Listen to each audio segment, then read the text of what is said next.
All right, so as you know, Carol is our facilitator today. Thank you, Carol. And the topic is authentic access to meaningful instruction and demonstration of learning in general education classes.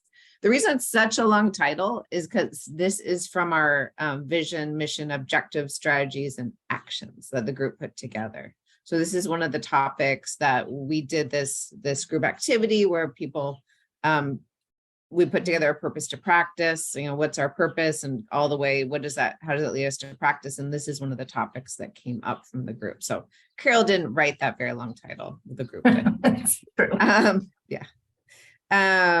So today she's going to be talking about data and place versus authentic inclusion. She's going to talk about states' LRE data in the annual report to Congress. She'll also be covering, and when I say she, I shouldn't say she, we will be talking about. And then what policies do states have in place related to LRE, least restrictive environment, different perspectives, and we'll be doing some discussion, and then some strategies, from the Advancing Inclusive Principal Leadership and MCIE, which of course Carol and Brittany are both part of. She's going to talk about a little bit about Frances Stetson's perspective on it. So to introduce ourselves, I don't know if any of you all follow Chad Littlefield. I talk about him sometimes in SIG Network, so some people have heard me talk about him, but he's all about engagement, how you engage groups. And so he talks about, he called it like golden, wasn't nuggets of wisdom, but it was something a little less cheesy sounding. But if you could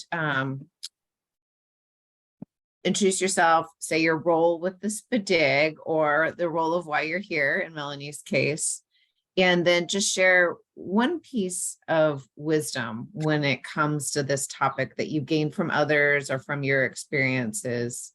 And I'll put the topic in the chat to help you out.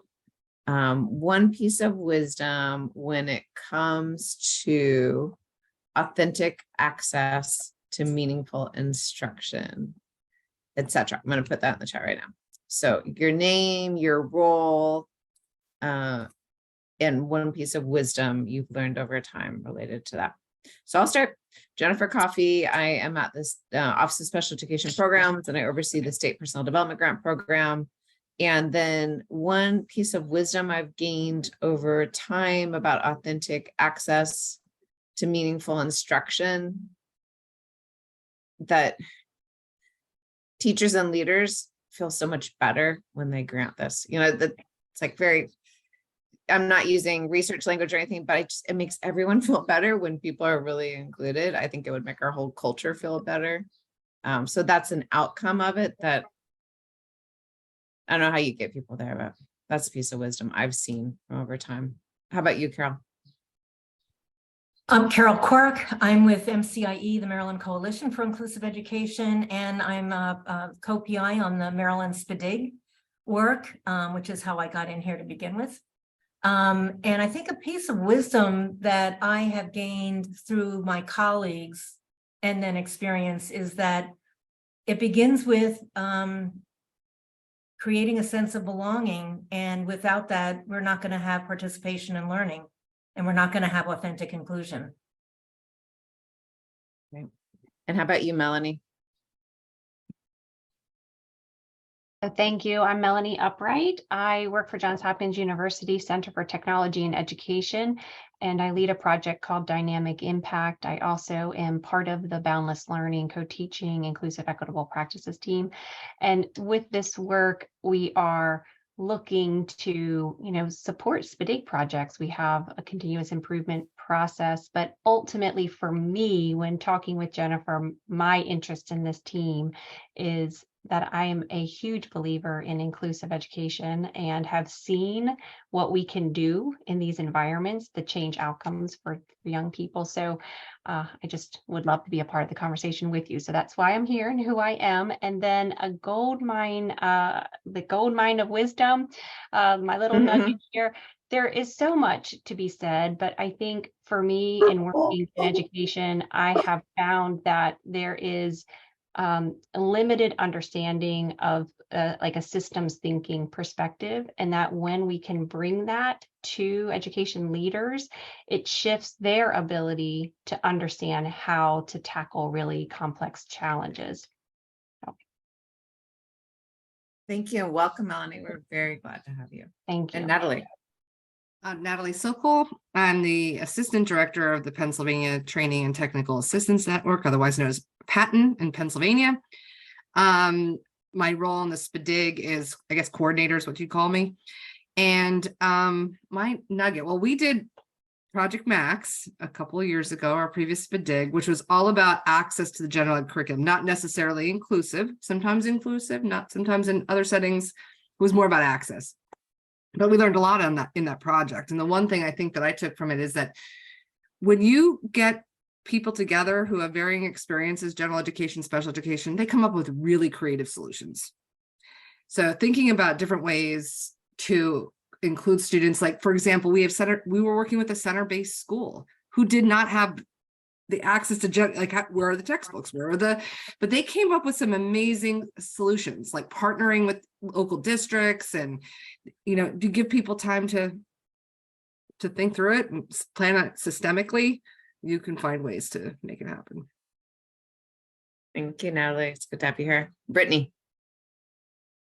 Good afternoon, everyone. My name is Brittany Salmons. I also work for the Maryland Coalition for Inclusive Education, and I support Carol with the SPDIG grant for Maryland.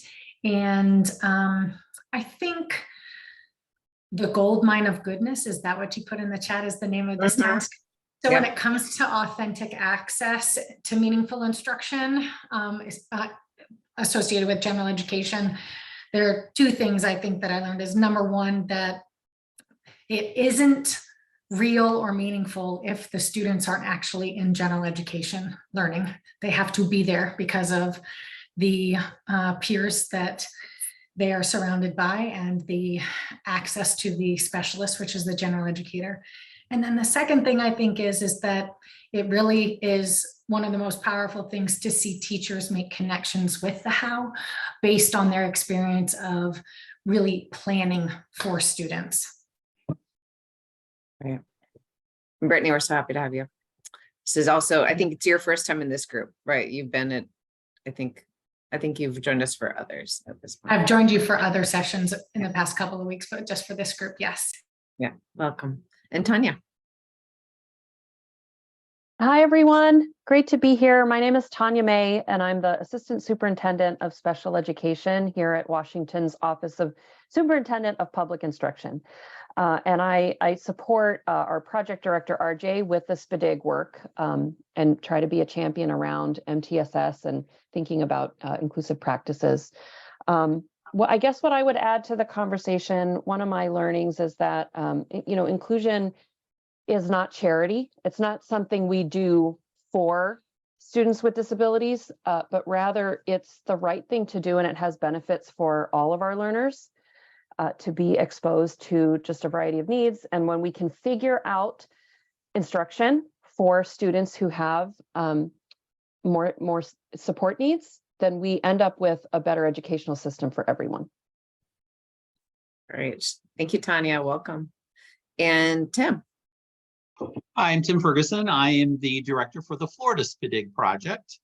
And I guess my nugget would be I had many years as a school-based principal and had the opportunity to open and include a fully inclusive school. And I think it goes back to having that belief that everyone, all means all, and everyone needs to be included. And I just remember over the years, we made a commitment to take any student that came through our doors and find a way to make that work for that student. And there were many times that our beliefs were questioned, but we kind of came back to if we truly mean all means all, then we'll find a way to do it. And I do believe that systems are a critical piece of that. I think oftentimes they get in the way of well-intentioned people wanting to do the right thing. So we were always challenging the system, but always going back to that core belief that all means all. Great, thanks, Tim. Okay, I'm going to hand it over to Carol, our facilitator. Okay, I'm going to share my screen because as most of us, I can't really talk without a visual background.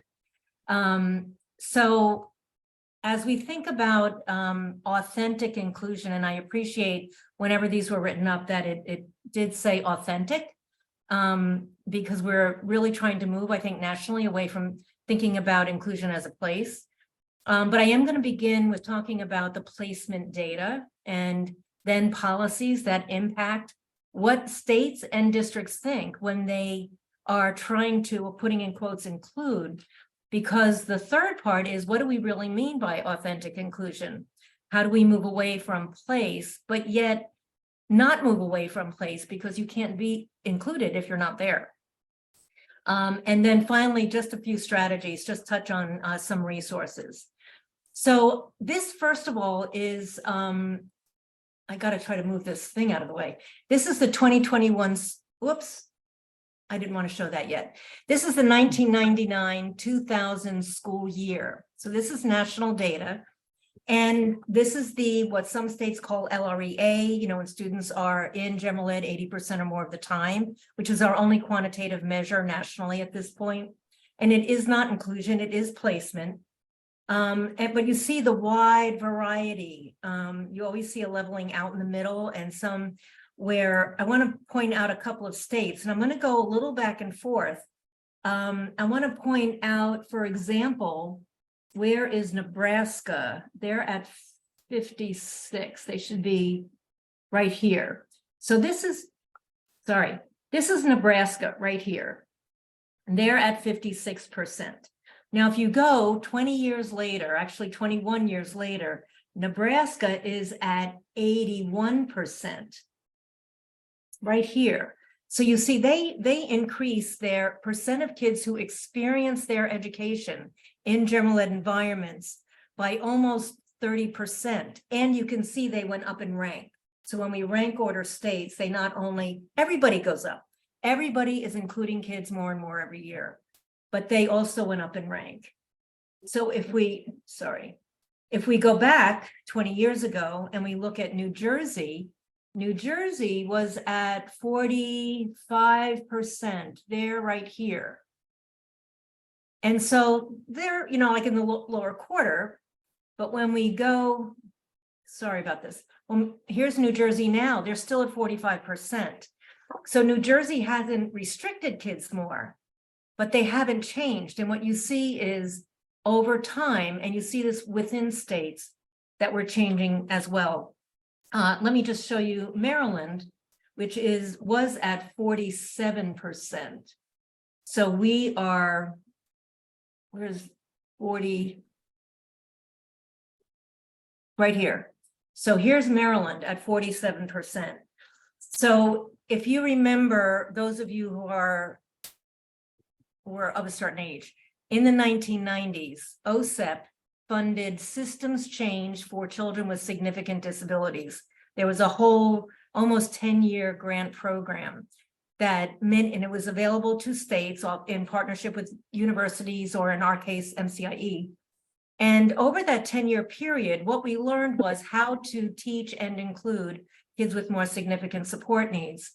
And many of those states are the ones who you'll see have moved up. So while Maryland was at 40%, in 20 years later, Maryland is at 70%. So here's Maryland now. So they've gone up in rank as well as moved up 23%. So this is just to show you everybody's moving up. Some are not really changing. Some are really working toward it. And so like Nebraska and Maryland, and there's a few other states, we know that there have been very intentional efforts to systematically provide grant funding, invest in training, invest in demonstration sites like Washington State is doing. And we see those shifts happen more in those states. Lesson learned for state agencies. Now, I want to point out, this is the data for children. It's with intellectual disabilities. I forgot to put that in the title. So this is in the same year as the one before. So you can see the dramatic difference when we look at all children with disabilities you know, the national average is about 70% now. What we see here is in some, like here's Illinois, they're not even at 5%. And it's really interesting when I looked at, so Nebraska, who has really moved up in both number of percents and up in rank, they are more inclusive of children with intellectual disabilities. The average is around, I think it's between 17 and 18% nationally. But the shocking thing, I didn't have time to go back and get the old ID data. The shocking thing is that national average, same. So while the national average has gone from about 42% 20 years ago to 70% now, the national average for kids with intellectual disabilities is not changing. And that's sad, because when you think of the whole body of children with ID, many of them should be graduating with a diploma. They're not all taking the alternate assessment. And even if they are taking the alternate assessment, they should have the option to be included. Now, this is just an example of one state. When you look at the pale bars, they're districts that intentionally engaged in systemic effort. And this is where they were in that 2000 to 2001 time period. And then this is 15 to 17 years later, you can see rank-wise where they went. So again, it's if you decide that you are going to include children, now this is placement, but intentionally do it well. And I can tell you that those districts in 2023 are still within the top 4 to 5 in the rank in this state. This is one district's journey. And so usually when we have been working with a district, I'll try to get the LRE data from a few years before, so we see a pattern. We don't want just to assume that, oh, we've made all this change without seeing if they are already on the trajectory. So this district was at 51 and 54%, but you can see how the trend went up, and then more importantly, was sustained over time. And they are still between 88 and 92% every year. This is another district that is currently on the journey, including during the COVID years. And again, they were hovering at 60% for 3 years in a row, and then gradually went up because of phasing schools in. You can't just, make a change and have it all happen. And so they have increased, 15%. In a relatively, 5 years of time. If COVID years were a little stuck. So if we think about the opportunities for children with disabilities to just be there, just physically be in those environments, what do you think in your states influences your state practices? And how do you think placement impacts learning?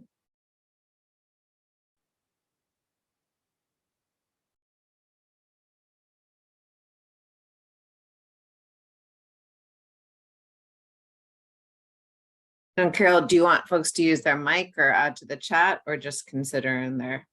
I think use the mic. I mean, I can see the chat, but I think it would benefit us to have, just take a few minutes of discussion time.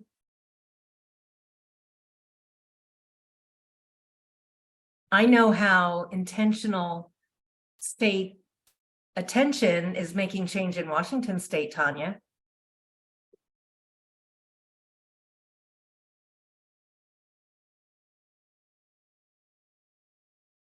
Hi, sorry, I have to admit that I am incredibly distracted. Glenna Gallo was just confirmed as Assistant Secretary of OSERS. So my computer I also did not know about that. Oh my gosh. So it just happened now. So I'm a little, so that is part of our national story from Washington, right? That incredible honor to have had our former Assistant Superintendent now moving to the other Washington. But Wow, yeah, it's just exciting. So apologies for that. But it just to Carol's question, it is interesting to me because now, Washington has gotten quite a lot of attention around the inclusionary practices, and we have partners coming to visit from all over the country. We've had Utah, Kansas, Maryland, we've had Hawaii and California come and visit. And that's great. Like because when we tell our story, that helps to elevate the work just within our own teams and systems. And it also, though, uncovers that, we have parents in Washington who don't know what inclusionary practices is. And so there's always that more opportunity to make sure that we are getting to all of the partners across our educational system, and making sure that that everyone has a voice. It most particularly our students. Something that's been incredibly exciting to see, I would say, since COVID, has been the advocacy of our student community. More and more student advisory boards, much more legislative action. We had students testifying this session on the importance of inclusion, and also the importance of fully funding special ed. So the more that we can step out of the way, right, and make sure that we're passing along that microphone, I think is very exciting. I can add to this. In Pennsylvania, I did notice our numbers on that, and I was aware of the numbers that were on that chart. We have improved, but we are at the bottom third. And I do believe there's a lot of reasons for that. And it's something that we've actually had a discussion about it yesterday, about something that we're proposing to our bureau director, through our patent system, some ideas that we have. But I think things that have influenced things in Pennsylvania, especially for that we had a pretty big change. And I think one of those was the Gaskin settlement, the settlement in our state. Because of that, we had a lot of processes and things put into place. Patent developed something they called the Supplementary Aids and Services Toolkit that schools could use to kind of figure out what supplementary aids and services would be supportive in the general education classroom, and we facilitate that.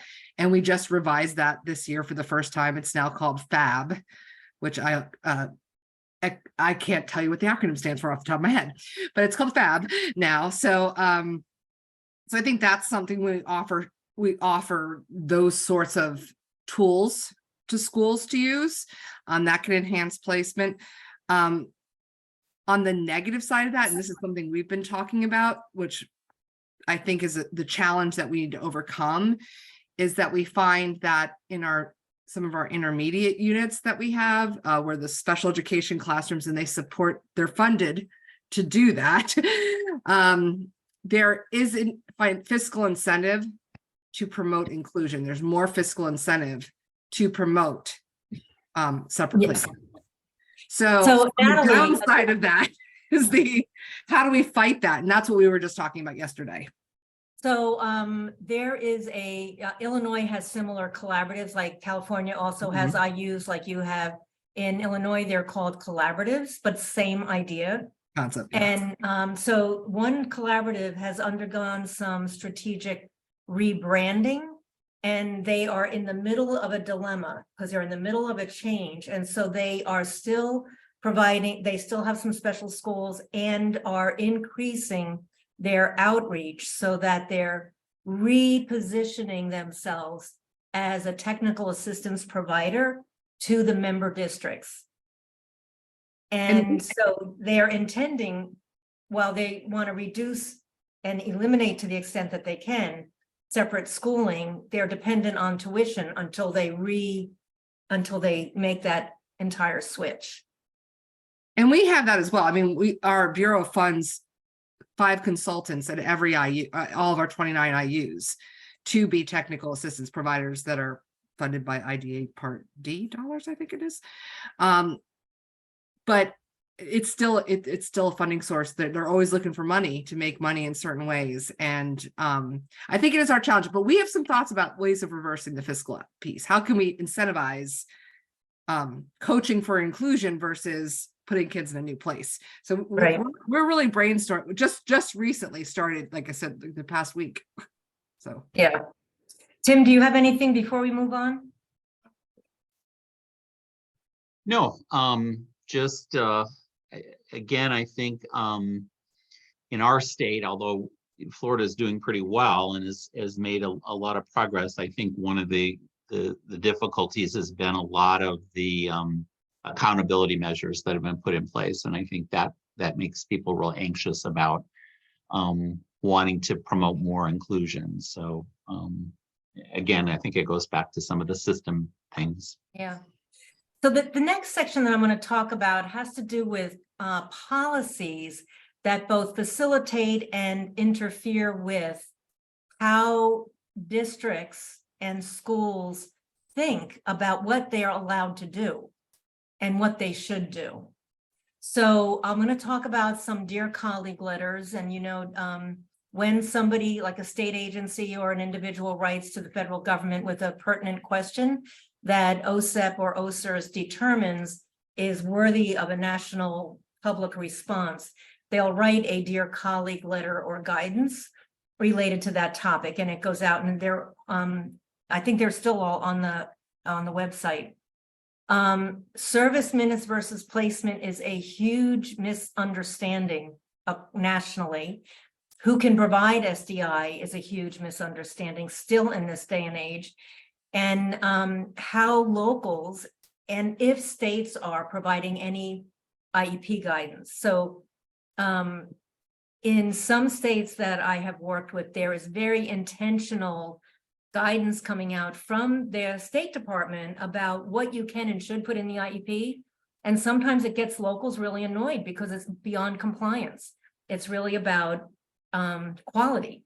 But if you're doing that intentionally and clarifying all of this, you're more likely to have inclusive practices. So I haven't sent Jennifer the PowerPoint. Jennifer, I will send it. So you don't have to read all this, but I wanted to get the content on the slide so that you would have it. But back in 1994, Judith Heumann, who just recently passed away unexpectedly, and Tom Hare, who were the directors of OSERS and OSEP, they issued a memo, and they addressed inclusion. So this was in the 90s, right in the middle of when OSEP was funding the systems change for children with significant disabilities, long-term projects.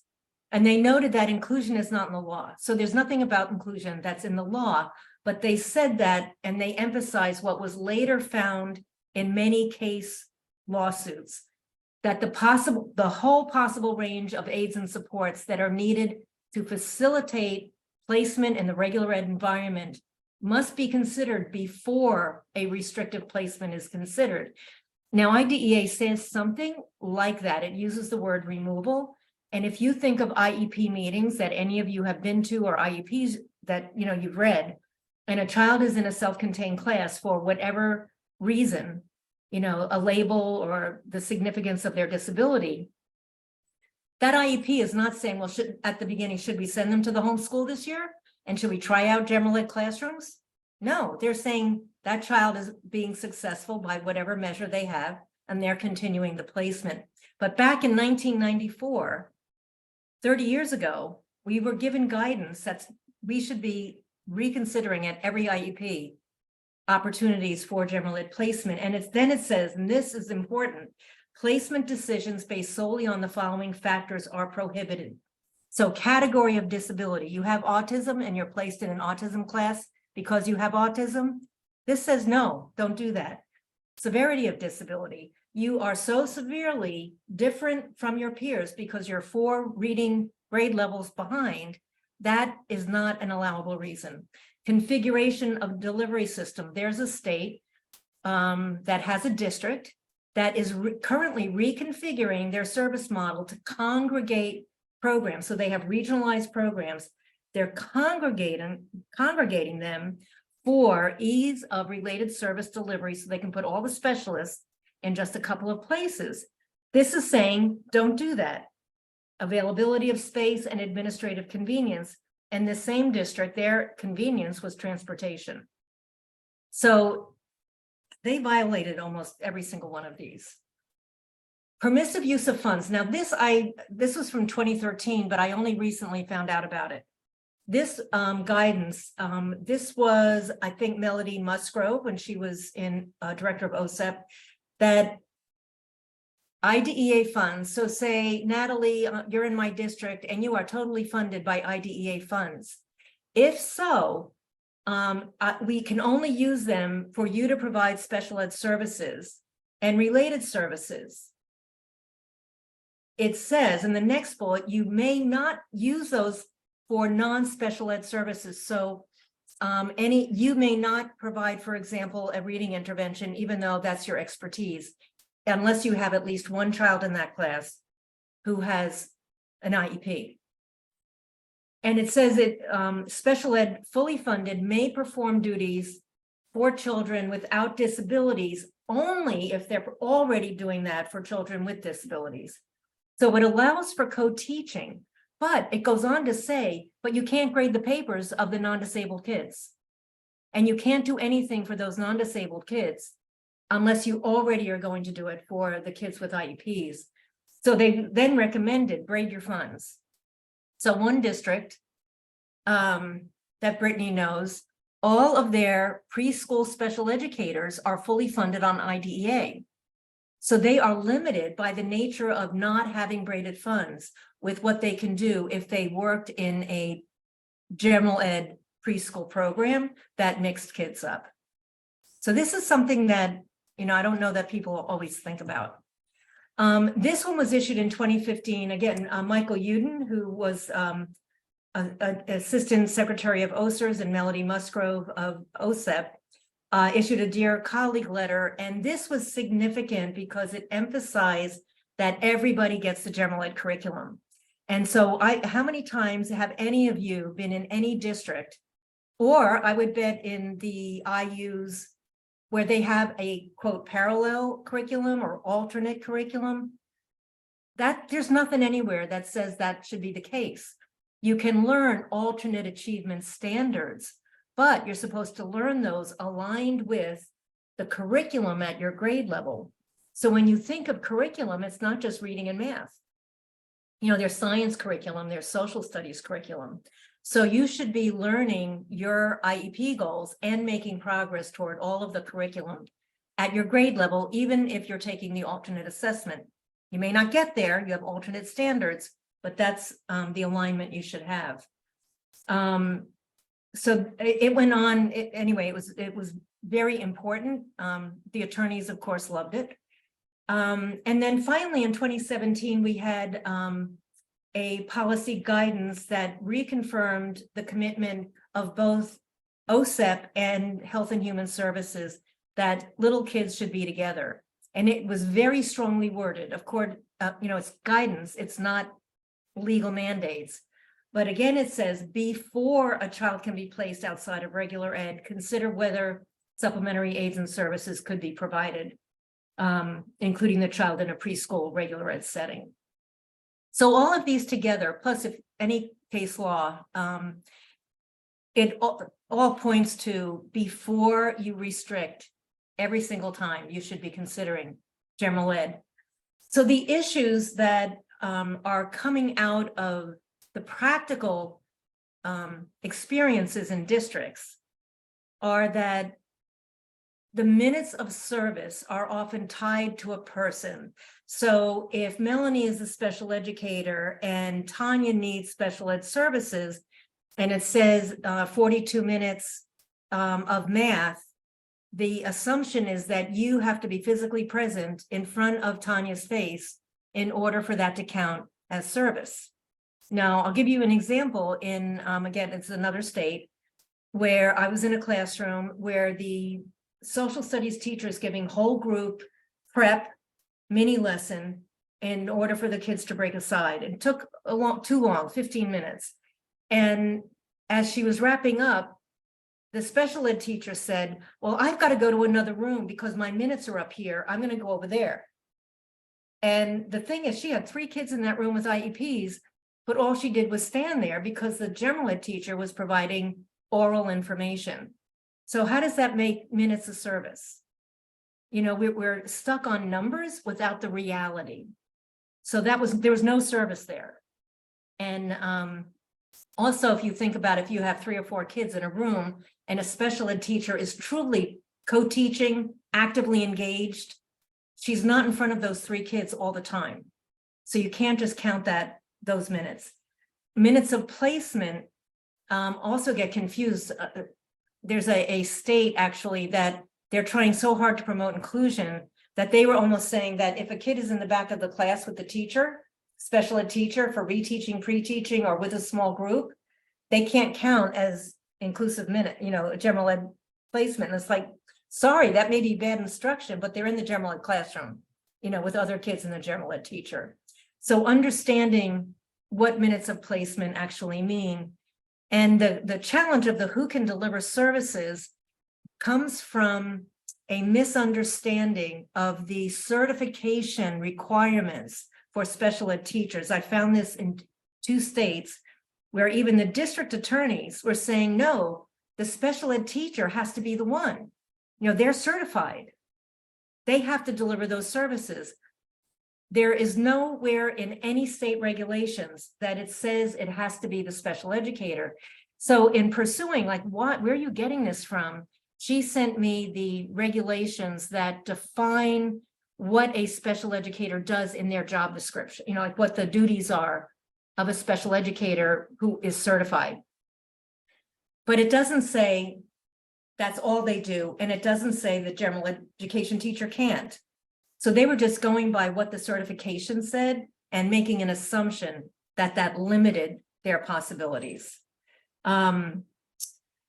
If you hear the term inclusive classroom or inclusive environment, when it's referred to as a general ed setting, that in itself is saying that there are non-inclusive settings. So general education is general education.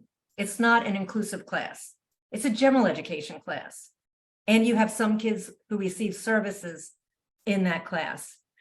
And finally, and I'm going to stop in a minute and give you some opportunity, but in schools that are really trying to be inclusive will sometimes say, I have 4 fourth grade classes. Let's make this one the inclusive class. We'll put a co-teacher in there because I don't have 4 co-teachers.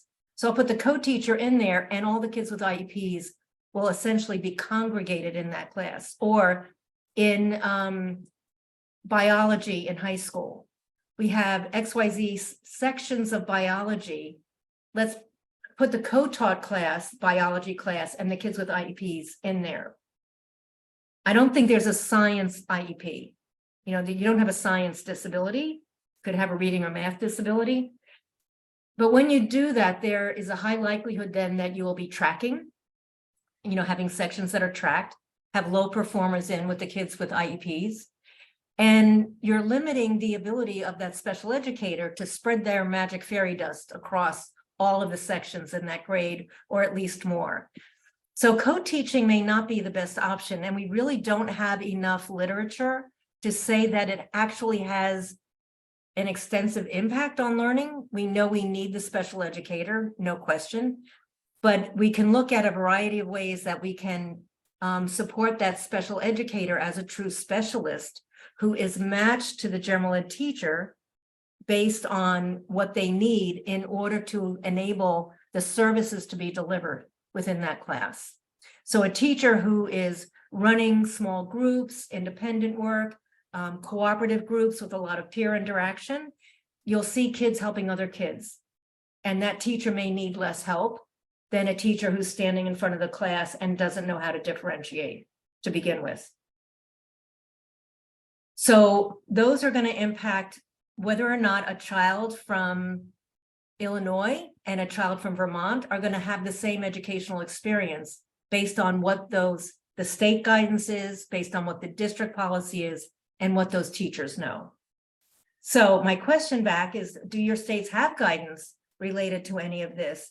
And how can we reduce the congregation of children who receive services in one class?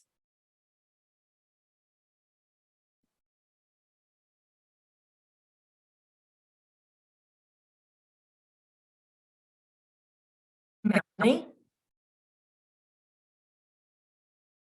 Wrong button there. Hey, I can't really speak to the first one. That's not the role I'm in right now. But when we think about the second question, I mean, there are lots of different ways I think that schools can approach this.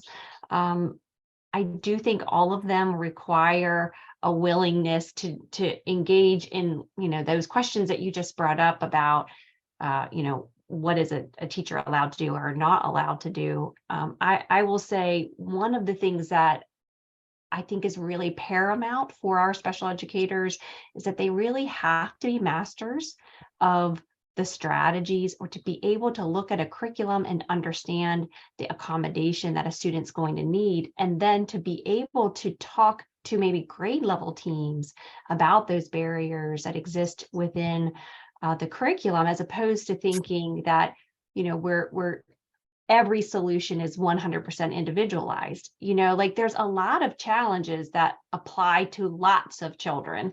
And I think it's, as a starting point for me, I always like to, start with those successes that have legs and have an ability to really maximize where an individual can offer support. So I do think that's a scheduling question, and access to planning, co-planning.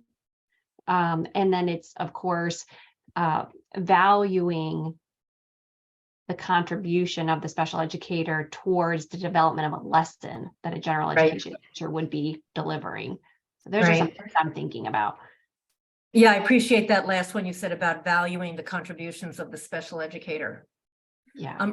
Brittany, you recently had experience with a district that was congregating kids and had policy about how the IEP was written. Could you talk about that? Absolutely. So in an effort to ensure students were learning in general education, we had co-taught sections of class predetermined, which really generated a density of need in those few sections of the classes that we had. And when we started to engage in scheduling with natural proportions in order to strategically and better distribute student needs, we realized that the way that guidance was coming out from the Department of Special Education was determining the collaborative relationship within the IEP. And so we realized that we were determining a relationship that really didn't provide any information, and that collaborative relationships really needed to be based on the individual and overall needs within a class. So as we were coming to those conclusions, as we were engaging in the process, we had to change the guidance that we provided to our system for writing services on our IEPs. It's been an adjustment. Can I add to that too, though, Brittany? Because I'm curious, like I have seen where schools have embraced this, themselves, saying we've come to this conclusion, we can't manage all of the students in one classroom because it does have, this congregation of high need, and you can't see any growth. And so the teams can recognize this. And when they then go to try to solve and spread the students out across the classrooms, they ultimately fall back and say, after trying that, they also failed. And so going back to what they knew before. So I think a key piece is that system level piece. What are the resources and supports to allow that change process to happen? Because in year one, it's probably pretty messy. And, absolutely, allow time and support to, right. Yes. That's what I was curious. It probably didn't feel very good in year one as you guys were moving through this. There were a lot of learning lessons, and the linchpin for this to work was also looking at the fact that co-teaching did not have to be every day for the entire class period. So we also redefined the collaborative relationships that we were capitalizing upon to include consultation, co-taught daily, which is the traditional model of every day or for the entire class period every single day. And then we realized that there were some sections of their classes that did not need a special educator to come in and actually co-teach unless for very specific reasons. And so we called that co-taught targeted, and the schedule and the routine around when the educators actually provided instruction together was based on the needs of the students. That was a game changer, and paired with, they have to have collaborative planning time. Thank you, Brittany. I'm gonna run, we only have like 13 minutes and I want us to get out on time. Just to kind of wrap on, well, what is authentic inclusion? What is it when it's authentic and you have to be there? And I'm gonna cover the other three. I found this article and I couldn't download it. I'm gonna have to ask either Mike or Carrie Sjogren or Jenny Kurth to send it to me. But this was, they just wrote it a couple of years ago and they talked about the large body of research like over and over and over and over and over for 40 years now has been saying that kids with intellectual or multiple disabilities do better when they are physically included. Period. There is no research that says they ever do better in a self-contained class. And I think, you know, when we think about the special schools and the funding issue, Natalie, that you talked about, there are several states with those models because the districts are so small. And if we really want to do what's right for kids that are typically sent there, it's nationally, we really need to rethink how we're providing our service. So when we think about in a school community, in the neighborhoods where kids live, the only place that intentionally segregates children by a disability label or their intelligence are schools. Now, it may be houses of worship, may have special Sunday school, but again, it's around that education. We don't have anymore special workplaces for the most part. We don't have special families. We don't have special aisles in the grocery store. We don't have special gyms. So when we think about place, we're thinking about neighborhood school, where you would go in the class and in all the spaces, all the places in the building. So I put, I'm going to show you another thing in a minute of a lunchroom. So when we think about positioning in there, we're not just thinking about, are you in the room, but where are you in the room? Are you with everybody else? And the second is membership. So this authentic inclusion, or how we define it, is based on Michael McSheehan and Cheryl Jorgensen's work in New Hampshire and their Beyond Access model. And as we've adopted it and looked at, in our experience, including kids, because we help districts move kids. Once you're there, the very first and most important thing to work on is, are you a valued member? It's not, can you do math? The math will come if you are a valued member. And I see a sense of belonging in the faces of the kids. If you think about these kids in interaction, the membership is with their peers. That's their community. Now I put that lower left one in, that lunchroom, because even when we're in a school, and I've seen this in a lawsuit where there was a child with Down syndrome who was physically included, but most of her special ed peers who were in a self-contained classroom had lunch at the side with two aides, and the school wanted her to eat lunch with them. They didn't want her to be wandering all around the cafeteria because it was kind of open. And that's what the suit was about. Like, let her have lunch like everybody else. So are we truly thinking about, it's not art, music, PE and homeroom, it's everywhere with everybody, with your peers. You know, when I think about membership, and that's how we used to talk about it most, you can be a member on a list, you can be part of a book club, you can be part of a sports team. But if you're not engaging with the other people, the peers in that group, you won't end up with that sense of belonging. You've got to speak and communicate. If you go to a book club and you never share your ideas about the book club, are you really a member? Then comes meaningful participation, because you will be engaged in learning with the peers who are also learning with you. Anne Benninghoff, who wrote this really great book on specially designed instruction, said, if participation and engagement drops, so does learning. Well, it makes sense. We have research with time on task. So if you're not engaged, and this is, the top is a class in Mississippi and the bottom is a class in Maryland. And I just saw Lily, that girl with Down syndrome, who is now, I think she's 19 years old, and she's in a comprehensive career and technology program, but she's not really included anymore. So she went through all of her years, kindergarten through, being fully included. And she does have some inclusive experiences, but she's 19. and she is in a special program, but she has peers who know her at least. So do I have time for this? Yes. What is standing in the way of us? What stops us from doing the thing that research tells us is right, that the law is telling us we should do? And the first is fear. We're afraid we're going to fail. We adults, we general ed teachers are afraid that that child doesn't belong here because I don't know what to do with him or her.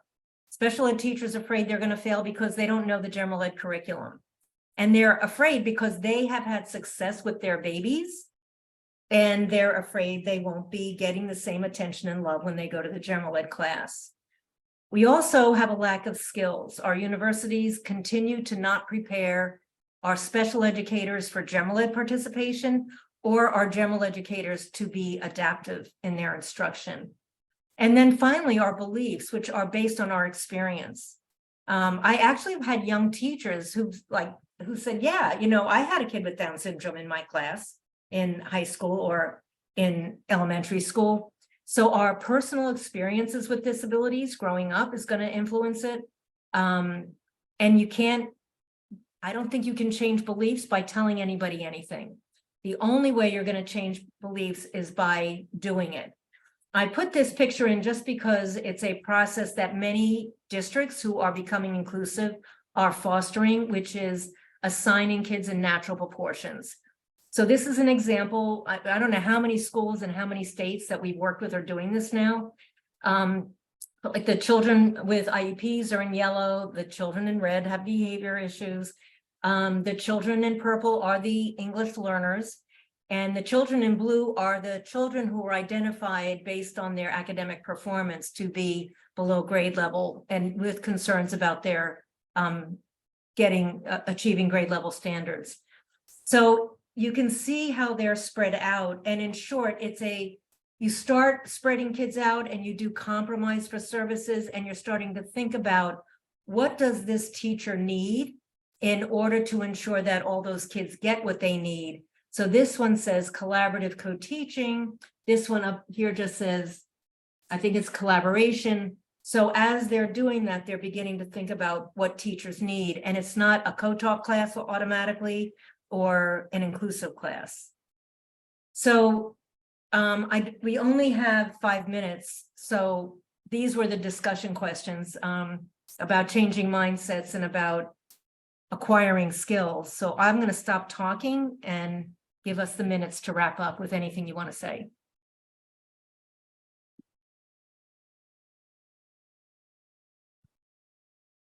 Well, Or final thank thoughts. you. I was just gonna say thank you for pulling all this together. I can't wait to look at the slides. I was just gonna share in the chat that we have a publication for what FAB stands for, is Framework for Access and Belonging. So kind of highlight some of your pieces. And it's a facilitated process for determining supplementary aids and services based on the barriers of the environment and not the student. So I'll put that in the chat if anyone is interested. We're just rolling it out now, but it's a publication on it. So Thank you. I promised Jennifer I'd share some resources. This is an initiative by the Council of Chief State School Officers. These are one of many tools that we have to assess an inclusive experience. These are other organizations. There are probably more, but these are ones that come to mind. They're around, we're not the only game in town. There's plenty out there to do. And then there are tools for collaboration that I'm astounded that we don't have more of this in our schools. These are just some of the tools we have. I know organizations have other tools as well, but teachers need tools. They can, sitting down and talking is all that is. So they need tools to organize their conversation. Tim and Melanie, any final words?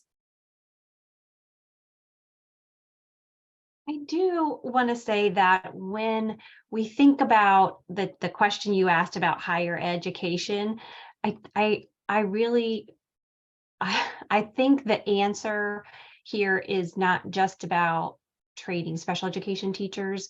I wrote a book a couple years ago, and one of the things that I really explored in thinking about the questions and the challenges of education is, how do we support a special education teacher? Well, our leaders also need to understand what are the best practices when teachers come to them and say, you know, this kid doesn't belong in my classroom.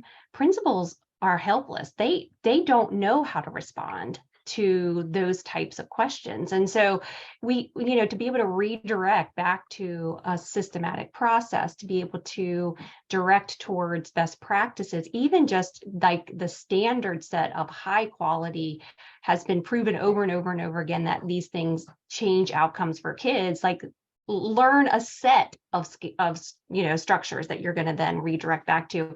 I think the issue is kind of, it's bigger than just saying special education teachers will be solving this problem. It's really across the board. And how do we realize the vision of inclusive education? And it includes all of the administrative staff knowing. Well, that's actually the Council of Chief State School Officers project called Advancing Inclusive Principal Leadership. That's what that's the focus. And they're working right now with 7 states. I love it. Well, I say keep doing it. Thanks. Well, Tim, you have the final word? That's an awesome responsibility to have the final word, all of that. So thank you. This has been really informative. And again, I think it goes back to that belief that we've got to stop perpetuating the idea that we have 2 educational systems. We have one system of education. And I think part of it is we should be preparing our teachers more together than segregated. And I think we would have teachers feeling more empowered and with having more knowledge and skill and working with diversity. The diversity in classrooms crosses not just students with disabilities, but so many other needs too. And I think, you know, that's one of the things that we wrestle with, is that we're asking teachers to do a pretty impossible job today with all of the needs. And so back to that systems approach, how do we redesign systems to better meet those? We have an answer for that. Okay. Kelsey, thank you. Thank you so much. And really quickly, Carol, we wanted to check in to see if you would be open to continuing this discussion at our next meeting in July. Sure. Wonderful. Thank you.